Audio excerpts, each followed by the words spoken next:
समोरचा व्ह्यू बघू शकता तुम्ही. दुबईमध्ये आले का वाटतं.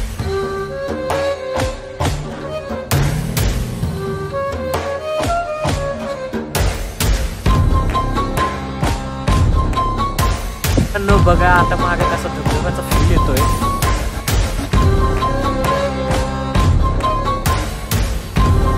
नमस्कार मंडळी, मी अक्षय. आज आपण जाणार आहे सातारमधला फेमस धबधबा बघायला. तुम्हाला नाव सांगायची काही गरज नाही, थंबनेल बघूनच तुम्ही आत आलेला आहे. तर धबधबा हा जेवढा सुंदर तितकाच रौद्र आहे. तर चला बघूयात.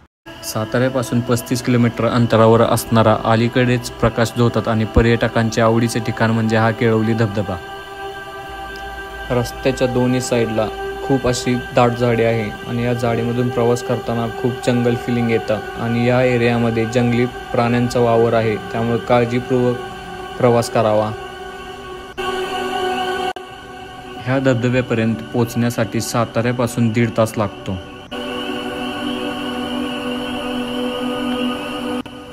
पण पावसाळ्यातील हा प्रवास विस्मरणीय ठरतो.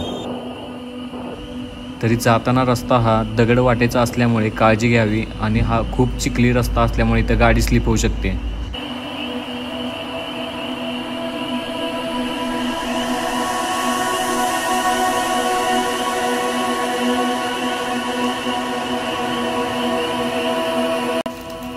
जाताना अनेक छोटे मोठे धबधबे आपले मन मोहून टाकतात.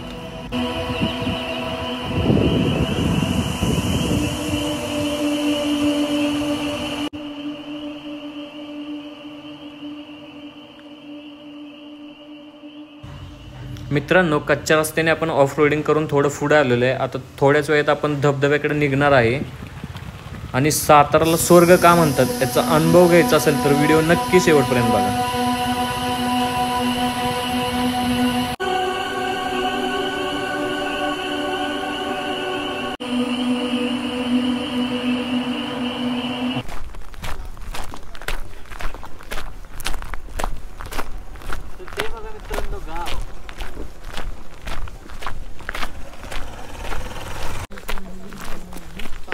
तर मित्रांनो, अशी पायवाट आहे बघा गावातून जाताना खाली मग धबधब्याकडे जाताना.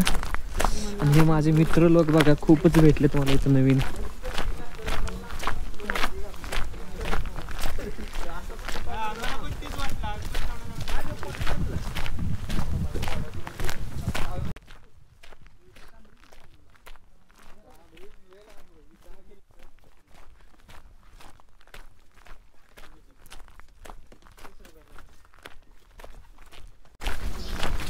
धबधब्याच्या वाटेला चालत असताना आपल्याला एक विंटेज हाऊस दिसले, तर ते चला त्याचे सिनेमॅटिक शॉट घेऊयात. बघा ते सिनेमॅटिक शॉट कसे भारी आलेत ते.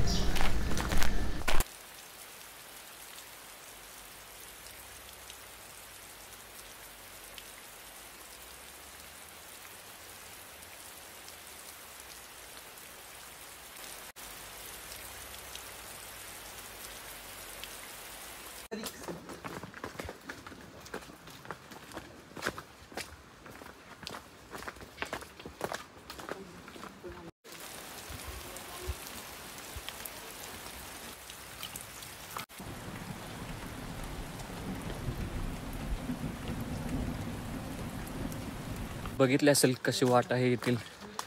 खूप असा खतरनाक असं वाटत आहे इथं येऊन.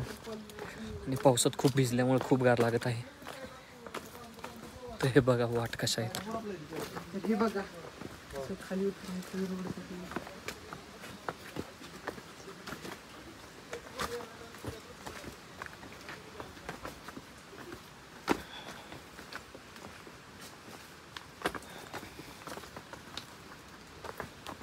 तर आपण खाली जात आहे आता सध्या खाली जात आहे मित्रांनो. खूप दिसली. 15-20 मिनिटे पाय वाटेने डोंगर वाटेने चालून गेल्यावर आपण ह्या सुंदर धबधब्यापाशी पोहोचतो.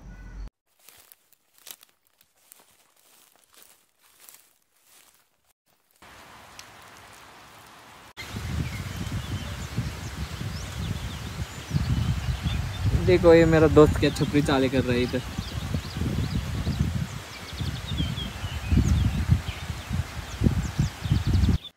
मित्रांनो, वाटच लागायची वेळ आलेली आहे. असली वाट आहे इथली आणि असं खूप सारं दाट जंगलातून आम्ही जात आहे.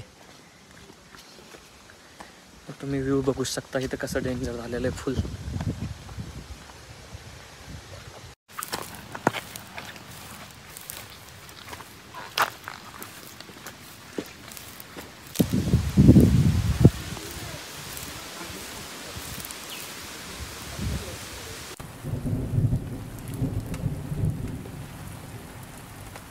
मोठे आपल्याला झरे लागतात ते बघूयात आपण.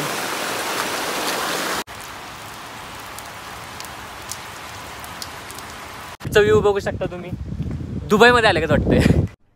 अरे कहना क्या चाहते हो. खरी जन्नत म्हणजे काय हे बघा कसं आहे. हिरवेगार डोंगर, दाट धुक्यांची चादर, खळखळ वाहणारे झरे. निसर्गाचा आविष्कार पाहायचा असेल तर धबधब्यांना भेट नक्कीच दिली पाहिजे.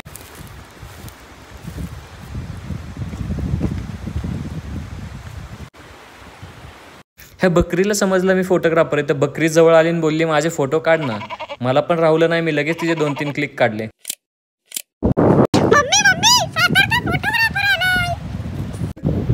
मित्रांनो, धबधब्याच्या दिशेने जात असताना आपल्याला काही गुरे चरताना दिसले, तर तेथील गुरेवाल्या काकांनी आपल्याला काही महत्त्वाच्या टिप्स दिल्या.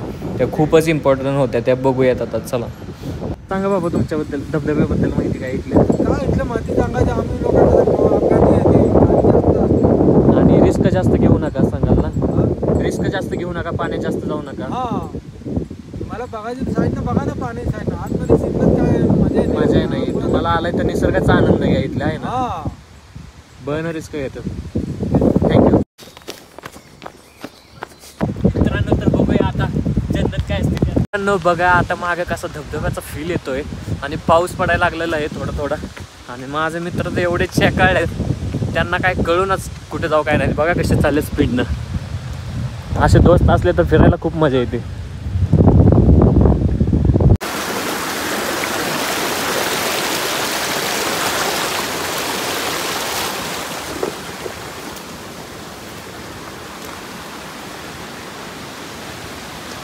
तो आपण फायनली तर 5 मिनिटात धबधब्याजवळ पोचत आहे. जरी तुम्ही इथे आला तर धबधब्यावर उतरण्याची रिस्क काय घेऊ नका. आता भिजल्यामुळे जास्त मला काही बोलता येत नाही आहे. फायनली आपण धबधब्याच्या दिशेने जाताना धबधबा थोडाच अंतरावर राहिलेला आहे. तुम्ही आवाज ऐकू शकत आहे धबधब्याचं किती भारी येत आहे. ट्रॅफिक करू नका रे.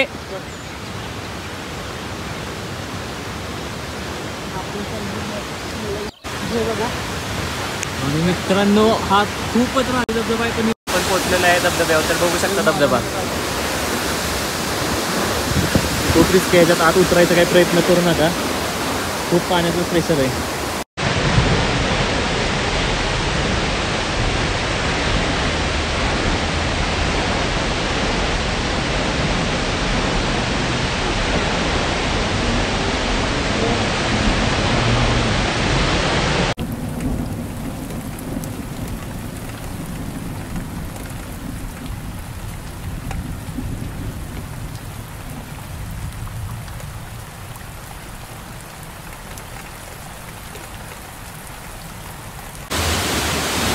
iPhone काय हे कॅमेरा घेऊन यायला पाहिजे.